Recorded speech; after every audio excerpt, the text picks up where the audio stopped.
Hi hello viewers welcome to Akasam Andhra news. తెలంగాణలో deputy CM Pawan Kalyan గారు పర్యటించారంటే అసలు ఏంటో చూద్దాం. తెలంగాణలో AP deputy CM Pawan Kalyan కు ఘన స్వాగతం. పవన్ కళ్యాణ్ కు ఘన స్వాగతం పలికారంట. AP deputy CM Pawan Kalyan Kondagattu Anjaneya Swamy ఆలయాన్ని దర్శించుకున్నారు. కొండగట్టులో వేయించేసున్న ఈ ఉంది కదా ఆంజనేయ స్వామి ఆలయం దర్శించుకున్నారంట. ఉదయం హైదరాబాద్ నుంచి జగిత్యాల జిల్లా కొండగట్టుకు బయలుదేరిన పవన్ కళ్యాణ్ కు అభిమానులు ఘన స్వాగతం పలికారు.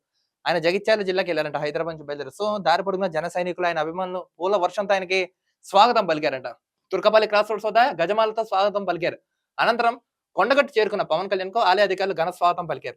అనంతరం ఆలయంలో పవన్ ప్రత్యేక పూజలు చేశారు. పవన్ కళ్యాణ్ చూసేందుకు స్థానికులు భారీ ఎత్తున ఆలయం వద్దకు చేరుకున్నారు. దీంతో ఆలయ పరిసరాలు జనసందోహంగా మారిపోయాయి. అంజనా సన్నిధిలో అంజనాదేవి సుతుడు. మొత్తానికి జనసేన అధినేత ఆంధ్రప్రదేశ్ డిప్యూటీ సీఎం అయిన పవన్ కళ్యాణ్ గారు కొండగట్టు ఆంజనేయ స్వామిని దర్శించుకున్నారంటే ఈ రోజు హైదరాబాద్ నుంచి జగిత్యాల జిల్లా కొండగట్టుకి వెళ్ళి అక్కడ ప్రెసెంట్ ఈయన వారాహి అమ్మవారి దీక్షలో ఉన్నారంట. సో ఈ దీక్షలో భాగంగా ఆయన అక్కడికి వెళ్ళి దర్శించుకున్నారంట. మొత్తానికి తెలంగాణ రాష్ట్రానికి డిప్యూటీ సీఎం హోదాలో మొదటిసారి ఆయన రావడం జరిగింది. సో ఆయన చూసేందుకు జనాలు, స్థానికులు, నెక్స్ట్ జనసేన కార్యకర్తలు తండోపతండాలు వచ్చారంట. సో ఆలయ ప్రిమిసెస్ అంతా మొత్తం జనసందోహం అయిపోయిందంట.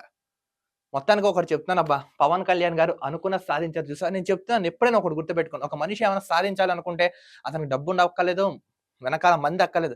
అతను తీసుకున్న సంకల్పం, అతను అనుకున్న పని, అతనికి ఉన్న కాన్ఫిడెన్స్ చాలు నెగ్గడానికి. దానికి నిలువెత్తిన ఉదాహరణే పవన్ కళ్యాణ్ గారు. చూడండి పవన్ కళ్యాణ్ గారు ఎలా అనుకున్నారు, ఎంతమందిని విమర్శించారు, ఎంత ఇబ్బంది పెట్టారో, బట్ క్లీన్ అవుట్ చేసి మొత్తం అందాన్ని ఎడంకాలతో తిన్న అందాన్ని పక్కన చేసి ఈయనంటే ఏంటో ప్రూవ్ చేసుకున్నారు.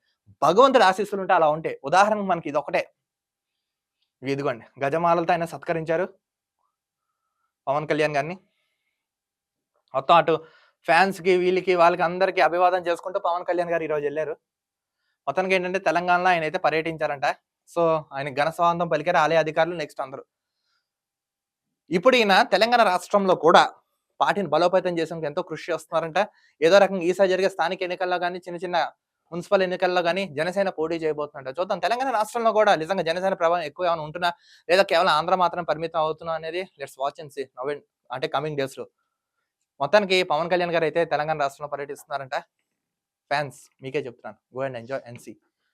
మరో వీడియోతో కలుద్దాం. అంతవరకు చూస్తున్నాండి Aakasam news. This is Dileep signing of.